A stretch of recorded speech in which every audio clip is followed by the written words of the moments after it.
Panic as coup looms. Generals spit in Ramaphosa's face. You guys would remember that about a month ago, the minister in the presidency, Khumbudzo Ntshavheni, spoke about the threat of a coup in South Africa. There has been the threats and the existence of those threats of a coup in South Africa. And now we have seen the generals, both from the police side and the army side, beginning to speak or rebel. They begin to rebel against Cyril Ramaphosa's leadership. So that tells you that even the generals themselves, they've grown tired of the out of sort, clueless, out of ideas leadership of Cyril Ramaphosa that compromises the people on the ground. That is not serving the interest of the people on the ground, but that is only serving the interest of the few select elites and the white monopoly capital. Greetings, guys. Welcome to the platform. My name is Tebos Kosana. The name of the platform is Izulaban Sundu. You know, the comment section is always open, guys, to have the engagement there on the comment section, guys. So, the core of the spitting in Ramaphosa's face, right, on the police side, a major point of conflict arose when KwaZulu-Natal Police Commissioner Nhlanhla Mkhwanazi accused senior officials, including Senzo Mchunu, who's currently the suspended police minister, who's a close ally, he's a fixer for Cyril Ramaphosa, accused them of interfering with sensitive police investigations.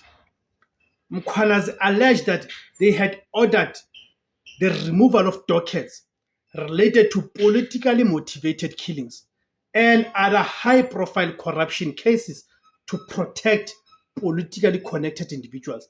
These are the individuals that are politically connected to who? To Cyril Ramaphosa. In a highly unusual move, President Ramaphosa expressed his displeasure and anger with the National Police Commissioner, General Fanny Masemola, for returning the dockets to Mkhwanazi. The President's office stated that the dockets were subject of a judicial commission of inquiry and should not have been returned without a clear plan.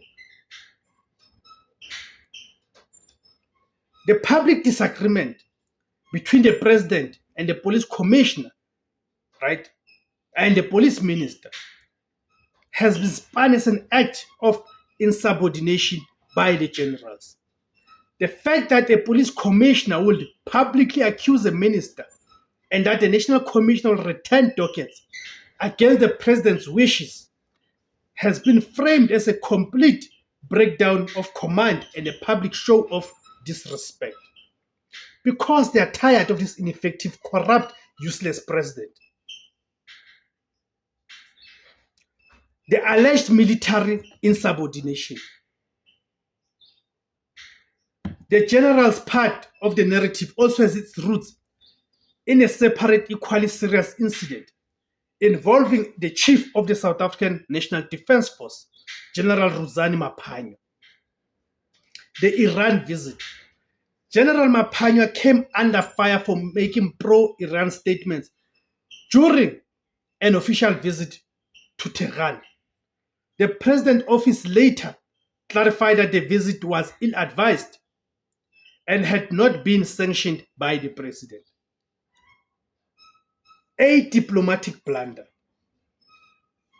The general's actions were widely seen as a major diplomatic blunder that could have strained South Africa's relationship with the United States and other Western powers. Critics argue that Maphanya had overstepped his mandate by engaging in foreign policy commentary, which is a role reserved for the President and the Minister of International Relations. But because the generals themselves, they can see how ineffective and useless Ramaphosa is, They can see how Ramaphosa is a puppet of the West, hence they're beginning to go against him. The police docket scandal is linked to a wider narrative of state capture, where criminal syndicates have allegedly infiltrated and corrupted the police service. The panic is among those who fear that the docket's return will alarm Kwana's team to resume its investigations and expose the full extent of this criminal network. The public disagreement among top leaders have created an impression of chaos, right, and a lack of control. This has led to a loss of public trust in the ability of the government to manage its own affairs and to fight crime and corruption. Thank you guys for tuning in. Please, guys, remember to join to become a paying member. Can contribute 20 rands per month or more. Remember to buy us the super thanks. Remember to like, share, and comment. Thank you very much.